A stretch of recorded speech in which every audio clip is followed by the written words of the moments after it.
views and opinions expressed in this program are those of the participants and do not necessarily reflect the views of BronxNet or the program underwriters.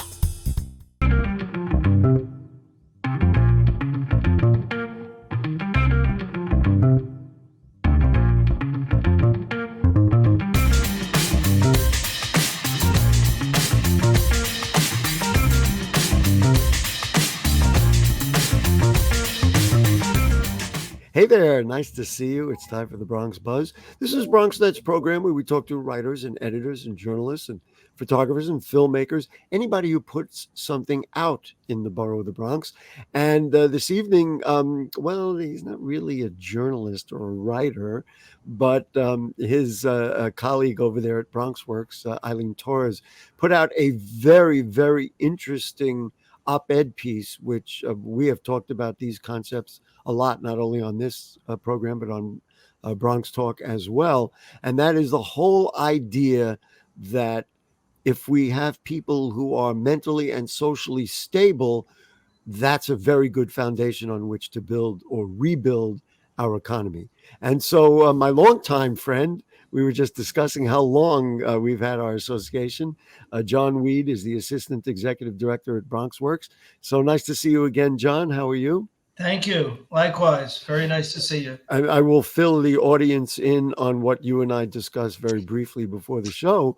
When we debuted Bronx Talk, which is my other program, as many people know, let's see, it was October 1994. In February of 1995, John Weed at that time Citizens Advice Bureau was on our program talking about domestic violence at that time. And all these days I've been working on TV and John has been working, doing really important work in the Bronx. So that's my introduction. Nice to have you with us, John. Thank you. Likewise. So let's talk a little bit about this op-ed piece and the notion. The title of the op-ed piece was the importance of mental health in economic development. Addressing mental health needs will help more New Yorkers get back to work. Why do you and of course your colleague Eileen and people at BronxWorks think we've got to do that as the foundation to rebuild our economy of all things? Well, we're seeing a lot, probably from the pandemic, an increased amount of mental health needs, which are really preventing people from going back to work in some cases. We know that there's a lot of jobs out there, but people aren't necessarily ready based on the fact that mental health is a real issue. So if we could, I think a lot of what Eileen was trying to say there is that programs really need to have a mental health component in order to help people along and, work side by side with the job training and job preparation component of a workforce program. Mm-hmm. So let me ask you this. We've done a number of shows through the pandemic about mental health separately. Where do you see, and I'll assume you're speaking for Eileen as well, where do you see having those services available? There is mental health service available. Right now, the city is wrestling how to apportion it in the schools. We get that, but to tie it to economic development, where do workers get it, or prospective workers can they get that kind of service? I think right now it's very individualized, so that the mental health service are in a clinic or some location that's in a separate entity. But if we could embed mental health workers within workforce development programs, it would marry the two programs together and would really be a good effort in terms of getting people the mental health needs that they need on site at a location where they're also getting the workforce skill training. So let's just be real specific about it. The city has, Workforce One and has all that workforce development that's out there. Organizations like yourself and other settlement houses that are part of UNH also provide these things. You're saying that if you do a workforce development program, this should be a component as part of that program, because you're not going to get somebody to get to step 2 before they get to that step 1 to be mentally ready to work. That's right. and if there could be funding within Ah, programs like ours to hire mental health clinicians, whether they're licensed social workers or psychologists, they could be within these programs, and it could be one more step on the way for persons to get gainfully employed. I think mhm. it's a very important thing that we're seeing now that the pandemic is somewhat easing up, that people are still afraid to go back into the workforce setting because of this issue. Mhm. How related to the pandemic is, and I'm going to use a bad word, some of the dysfunction that you see, or some of the issues that people have that prevents them from working? Is it something related to the pandemic, or did the pandemic really exacerbate some other issues that are out there anyway? I'm fully in support of getting mental health support regardless of what Right. the issue is. But I'm curious if this particular time has kind of made it worse. I think it's made it worse. I think it's always been there, but with the isolation and the loss that people have experienced here in the Bronx with people dying in families and people having COVID. And the unemployment rate was skyrocketing. It was up to about 25%. That's right. So people have been really saddled with a lot of loss and mental health is a result of that. Um, so we're seeing a lot of that in a lot of our programs. It's not just the workforce; it's youth programs, it's other programs. But we're speaking specifically about economic development, and that's workforce. So in order for people to go back to work and to be gainfully employed, and for the retention to be there, right? For people to not only get a job but hold on to the job, they need to have their mental health attended to. I'm just thinking out loud. So here's somebody who maybe lost somebody in the family. I mean, we know how badly the Bronx was hit for any number of reasons. They lost a family member. They've had to be cooped up. They're not in the position to get up every morning and get on the train and go to work. And so it's kind of disrupted that rhythm. Now to get somebody at a point where their lives are stable, their families are stable, their homes are stable. They feel safe just getting on the subway, and Right. hopefully, of course, wearing a mask and doing the right thing in that way, maybe getting vaccinated as well. Um, it takes a lot. And what you said about retention is a big thing. You can get the job, then they can't show up every day, or they come late every day, or mentally they can't sit there from 9 to 5 or whatever the job is. That becomes a really big problem. That's right. And retention is a big part of our workforce development. So we offer, as you know, with BronxWorks, we offer wraparound services. We have programs that are for the entire family. And so we try to help people in some of these, whether they have housing needs, whether they have income needs, whether they have childcare needs. And childcare has been a huge issue for people going back to work. That's right. But so there's the loss, there's the job, the income loss, there's the emotional toll of having family members die from COVID. All of those are factors. So mental health is really something that we really need to beef up.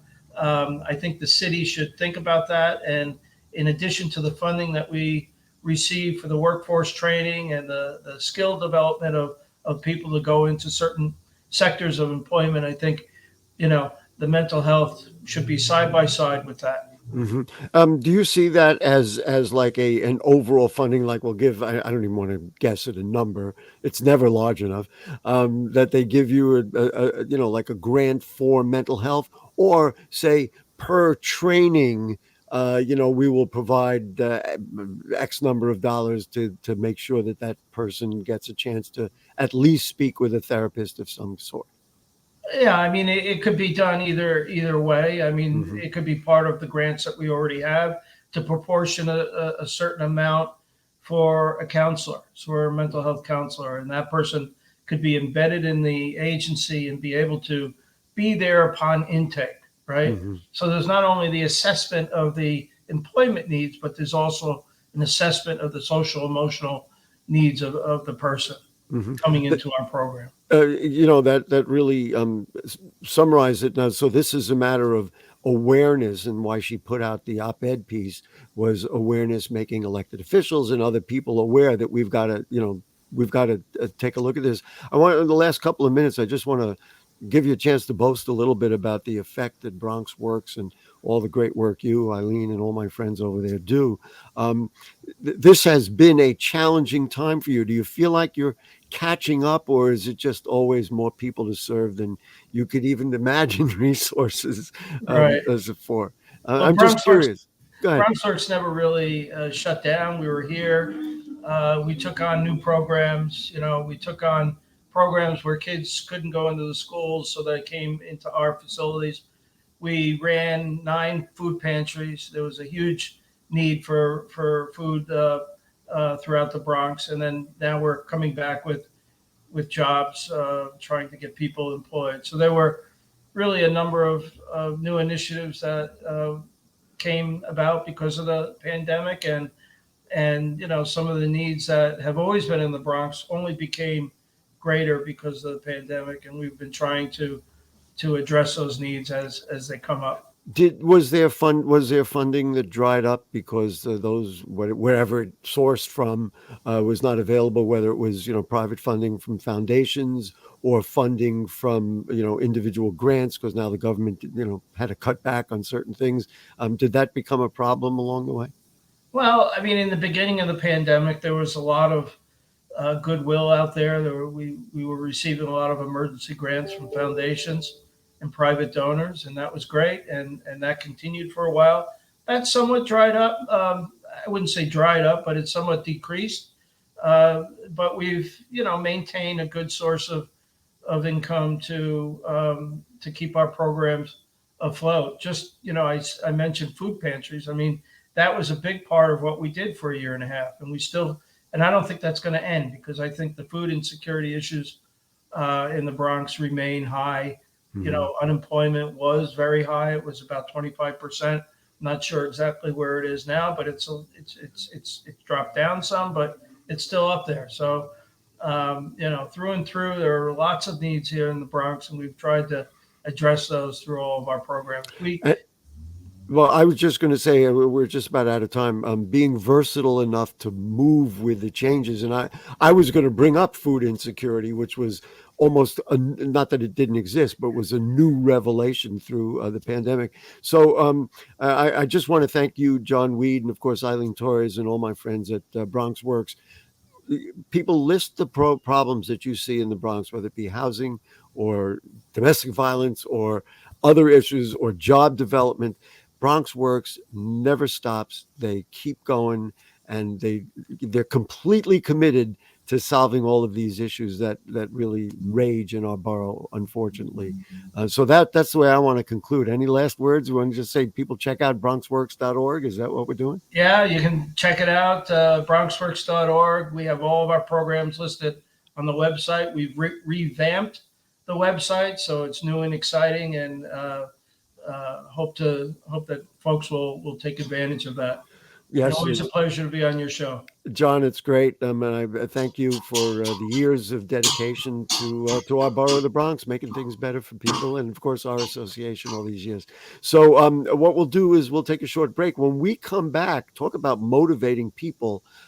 We have a guy who owns a business in the Bronx, but in his inside, he's about motivating people, and he wrote a great book about learning how to do better for yourself. And we're going to talk about that in just a moment, so don't go away. When taking public transportation, don't touch your phone. Carry hand sanitizer and use it immediately upon leaving the bus or train. Avoid touching your face. If someone is coughing or sneezing, move away. Wash your hands with soap and water as soon as possible. Limit contact with poles. If possible, avoid rush hour. Don't eat or drink on public transportation. Keep your bag off the floor or other surfaces. Avoid directly touching turnstiles. Stay up to date with the latest from your local health department and CDC.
Okay, back with you on the Bronx Buzz. I was talking about being motivated. I was talking about learning to overcome adversity.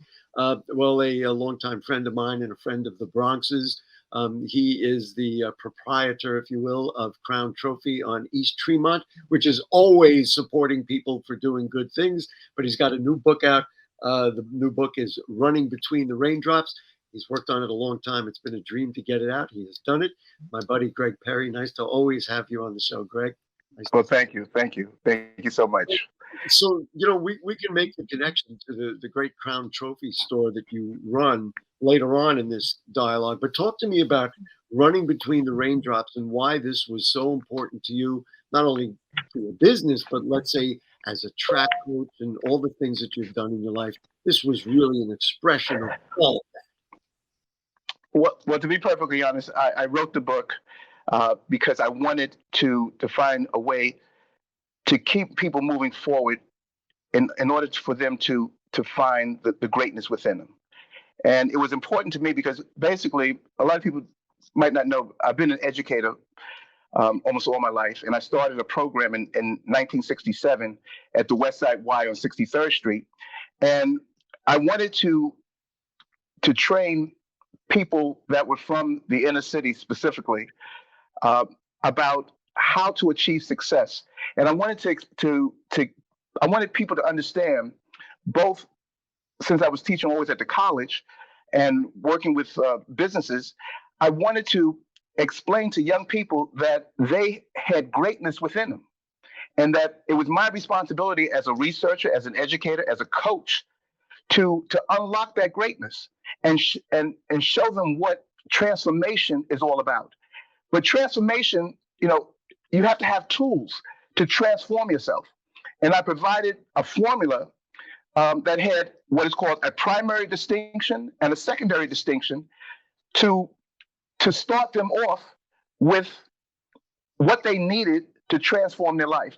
Most of these kids at that time came from the projects or low income areas, and we were on 63rd Street. You know what 63rd Street is like. 63rd Street is a highly affluent area. I was able to meet phenomenal people down there, Leonard Bernstein, Jim Jensen, Roberta Flack, and I met her in Dakota. And I wanted these kids to understand there's more than what's in the neighborhood for them to do one thing, right? And to dream and have their goals. They could be that if they look at the world a different way. So here's a very plain question. What don't people know that keeps them down, that you hope that Running Between the Raindrops can help fill the blanks so that they do know and can achieve? What are they missing? What they're missing is an understanding of what I call the primary distinctions. The first distinction is their thoughts. What are their thoughts? When they look into a mirror, what do they think of themselves? The second distinction is their language. And the third distinction is massive action. So what am I saying? Too often we have individuals, many times parents, that speak to their children in a negative manner. Yep. You're stupid, you're dumb, you're no good, or whatever. And that language relates to how they think. Now, if you have someone consistently saying negative things about you, there's no way that you're going to think of yourself as somebody that has talent, that has greatness within them. And I'm going to go one step further. And then they go to school and there's somebody who makes assumptions about what they can and cannot do before they— That is correct. Certainly by the color of their skin, by maybe their language or whatever it is. And then all of a sudden, it's like they add all that stuff up and they say, yeah, maybe I can't get this done. Or maybe I can't go to college, or I can't win the track meet, or whatever it is that I'm working on. And so what you have done here is fill in the blanks and say, wait a minute, take a look at who you are. And if there has been adversity, what do you do? Well, what you do if there has been adversity is to provide them with the tools. And the first tool that I gave them was the aspect of them learning what their gift is. And how did they do that? We did that with what is called experiential education. We took them out of neighborhoods that they were used to and took them to other cities. And when they qualified for a national, we took them to other states. When they qualified for an international, we took them to other countries, or we sent them to other countries. And what they got out of this is the aspect of the experiential education was seeing that there's a difference in everyone's life, and there's a difference in the environment that they put you in. The environment that you're placed in is very important. So therefore, they had to get the tools necessary. And the tools came from what's called the secondary distinction. They had to have guidance, they had to have structure, and the big thing now, they had to have discipline. Yes. And you so that's where it started. What you have done in simply showing them another world, and you may know that I've been involved in collegiate athletics from the sports information perspective. So I would travel with Bronx kids to other places, and they would go out to farmlands in Peoria, Illinois, and it would change them. They would also see the effect of having let's say an all black basketball team coming into a white town. How do you deal with that? How do you win in spite of the fact that people look at you differently? And, to me, athletics is the best teacher of this. I mean, you and I are on the same page about this. If you can get kids, and I don't care what abilities they have, to play sports, they learn a lot of these lessons. Oh, yes.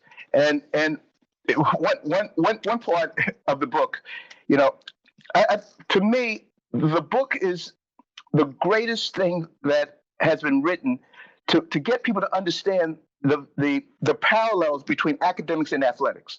And once you are able to identify those parallels, you have to have what is called the inputs of preparation that are necessary to build the foundation. And understand, you have to grow what you cannot see. What can't you see? You can't see the mental. You can't see the emotional. You can't see the spiritual. You have to create a foundation within those three entities. And once you create a foundation in those three entities, that gives them the opportunity to grow. So what I explain of grow what you can't see, I give them the example of when you plant a tree. Do you see the roots growing? No, because the roots are in the dirt. The seeds are in the dirt. And what happens when it starts growing, only thing you see is what's above. You see the outside physical person, the physical thing. And what we have to do is get everyone to understand that you have to grow what you cannot see, what's inside of you. And it's my responsibility as an educator, as a coach, not just to motivate you, but to help you transform your life. I'm not a motivational coach. I'm a transformational coach. I provide you with the tools that are necessary for you to learn and discover. And it's different between learning and discovering. We cannot learn everything, but we can discover something new each and every day. In the dialogues you and I have had, and I came to you to talk about your business at Crown Trophy, which, by the way, if you need trophies and all that's obviously the place to go in the Bronx. But you were talking to me about these same things even then when we were talking about your business. Talk to me a little bit, and let's put it out there. You yourself find yourself to be an example of somebody who had adversity, who figured out how to do this. So I guess what I'm getting at is, why is Greg Perry so committed to this? And I think it's partially because you lived it and you saw it come out. Yes. Yes. I about that for a moment. I did live it, and you have to excuse me. I started crying when I started talking about those things. One of the things that I remember is that at the West Side Y on 5 West 63rd Street, I had an opportunity to have a mentor. And back then, I didn't know how important it was for me to grow and develop because I had a mentor. Someone gave me the opportunity of the how-to. And it also explained the why. And the why was so important for me to get to the next steps. And then I discovered the power of why. The power of why was very important. Why do I want to grow? Why do I want to be an educator? And I finally looked at everything that I wanted to do. And by having a mentor, I had Mr. Warner, Richard Warner, who asked me to work, and this might sound a little crazy to you, Gary, but he asked me to be his research subject. And he asked me to run across the gym, and he had these lights on the floor, a string of lights on the floor, and he had a tripod and a camera. And he says, run across the floor, and I'm gonna take these flashes. I'm going to run across the floor. Okay, I ran across the floor, and he kept snapping these pictures. I said, Dick, what is this for? He says, well, I'm studying to be a doctor. I said, hold up, Dick. Let me get this right. We only got a few moments here, so just wrap that up, and then we'll tell people. Well, because I had a mentor, Dick gave me that opportunity to find out what biomechanics was all about. And what I want to just, I'll conclude with, and then you found the need that because you were so touched, it was time for you to give back and give back. So let's do it. So the new book is Running Between the Raindrops. Great for coaches, for motivational speakers, and also for individuals who say, you know what, I can be. Oh, there it is. Not that he's all ready to promote the book. But listen, I also want to just remind people, look, if you're looking for trophies, again, way to reinforce, way to celebrate.